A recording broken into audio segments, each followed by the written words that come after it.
जीविका दीदी से जुड़ी हुई नहीं है, क्या उनको रोजगार के लिए मदद नहीं करना चाहिए?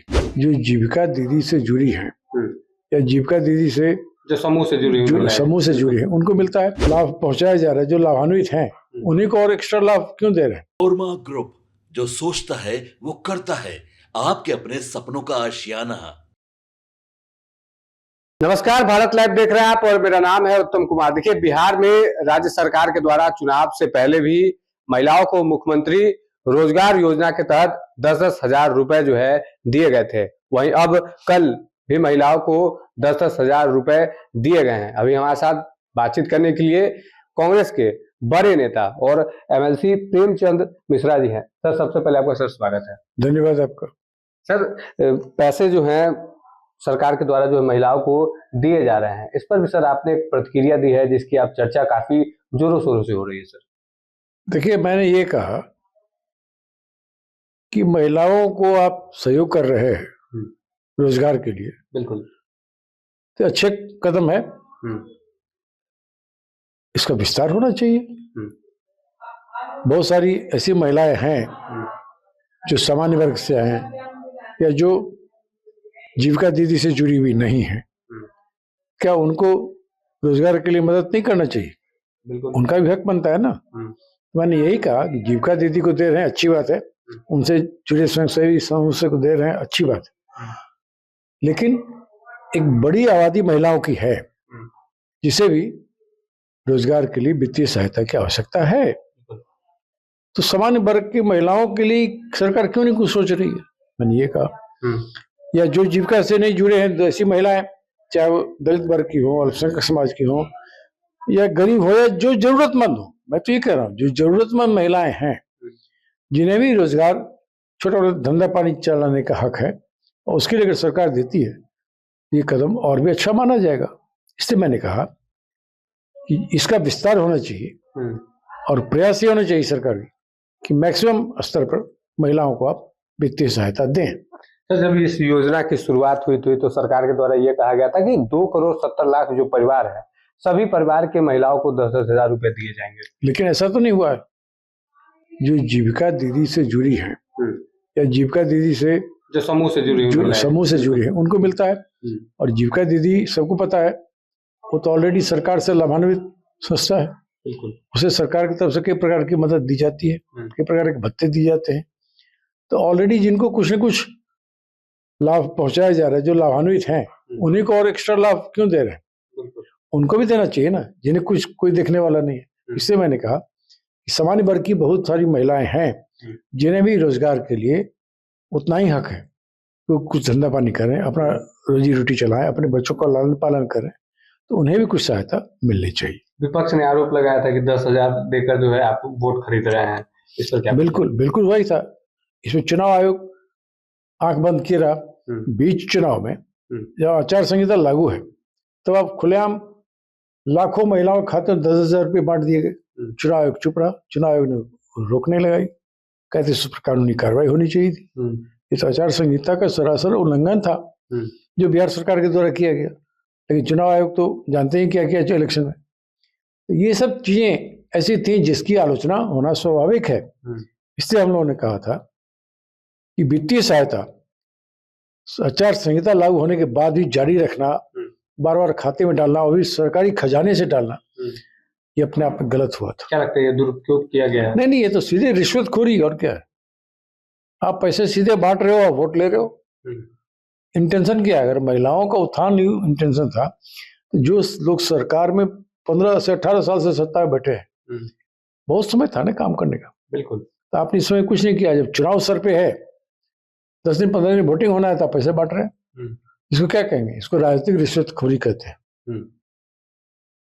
बिहार में सर चुनाव हुए, महागठबंधन की सर करारी हार हुई, 35 सीटों पर महागठबंधन सिमट गया, लेकिन जिम्मेदारी जो है किसी ने अभी तक नहीं लिया। राहुल गांधी ने हालांकि दिल्ली में कहा था, लेकिन अगर बिहार की बात करें तो बिहार के जो बड़े बड़े नेता है, जो नेता प्रतिपक्ष, उन्होंने अब तक जिम्मेदारी नहीं ली। देखिए, इसमें कई पार्टियां शामिल थी गठबंधन में, सब अपने अपने स्तर से समीक्षा कर रहे हैं और सबके लिए चौंकाने वाला रिजल्ट था। इस रिजल्ट की कल्पना किसी ने नहीं की थी। इवन जो लोग जीते हैं उन्हें भी आश्चर्य लग रहा है कि अरे कैसे जीत गए। बीजेपी वाले भी इतनी बड़ी सफलता हो गई, लेकिन उनके चेहरे पर कोई उत्साह नहीं है, क्योंकि समझ रहे हैं कैसे आए हैं। अब अगर आप वोट चोरी करके कोई सरकार आती है, या जो चुनाव आयोग के मदद से सत्ता में आते हैं वो लोग, वो कभी जनता के लिए जिम्मेदार नहीं होंगे। जनता से चुने हुए लोग ही जनता के लिए जिम्मेदारी से काम करते हैं। ये लोकतंत्र के लिए कोई अच्छे संकेत नहीं।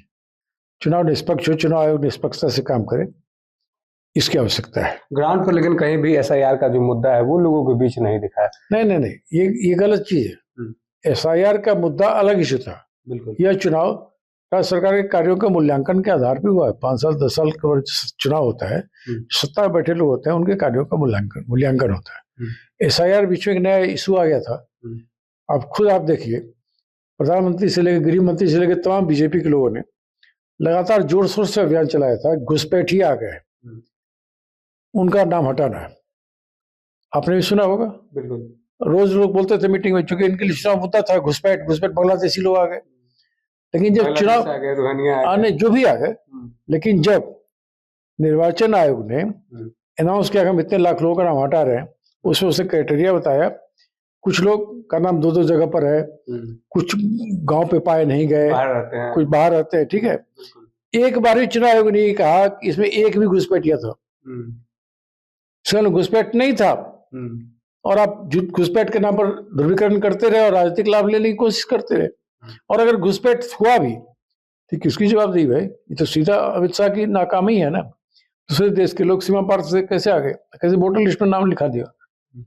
घुसपैठ आपने किया, अगर घुसपैठ हुआ तो आपने कराया, और फिर उसके आधार पर राजनीति करने लगे। तो ये सब चीजें लोग समझ रहे हैं। इसलिए ये कहना कि नहीं असर हुआ, लोगों ने वोट किया था, लेकिन इस बार चुनाव आयोग ने कौन सा टेक्निक अपनाया, ये तो अपने आप में जांच का विषय है। आखिरी सवाल ये रहेगा, पटना के सदाकत आश्रम में भी हंगामा हो गया था, पप्पू यादव थे, और दिल्ली की बात करें तो दिल्ली में भी हंगामा हुआ था। इसको किस तरीके से देखते हैं? कोई हंगामा ऐसा नहीं हुआ था। कुछ लोग जिनको टिकट नहीं मिला, जिनको अपेक्षाएं थी, थोड़ी बहुत निराशा थी, बिल्कुल, फिर भी पार्टी के अनुशासन के दायरे में रख के ही हमारे साथियों को अपनी बात रखनी चाहिए थी। बातों को रखने का अपना अलग अलग तरीका होता है, लेकिन सब बातें नेतृत्व के संज्ञान में आ गया है। और अभी हाल ही में दिल्ली में समीक्षा बैठक भी हुई है। पार्टी के सभी प्रत्याशी जो चुनाव लड़े और हारे हैं और जो जीते, सबको बुलाया गया था। खड़गे जी से, राहुल जी से सब मिलकर अपनी बातों को लोगों ने कहा हुआ। पार्टी इस पर गहन समीक्षा कर रही है, और आगे कैसे पार्टी संगठन को और चुस्त दुरुस्त किया जाए, इस संबंध में आप देखेंगे जल्दी एक नया रोड मैप बन के आएगा। फिर कांग्रेसी सब मिलजुल कर एक साथ काम करेंगे। चलिए, मिलजुल कर एक साथ काम जो है किया जाएगा। समीक्षा बैठक जो है वो चल रही है, कई मुद्दों पर बातचीत हुई है। कांग्रेस के बड़े नेता है प्रेमचंद मिश्रा जी, इनसे बातचीत हुई है। वहीं बिहार सरकार के द्वारा जो महिलाओं को रोजगार करने के लिए 10-10 हजार रुपए दिए जा रहे हैं, इस पर भी इन्होंने एक सवाल उठाया कि सामान्य वर्ग की जो महिलाएं हैं उनको ये राशि क्यों नहीं दी जाती है। तो बने रहे आप हमारे साथ, भारत लाइव देख रहे थे आप। धन्यवाद।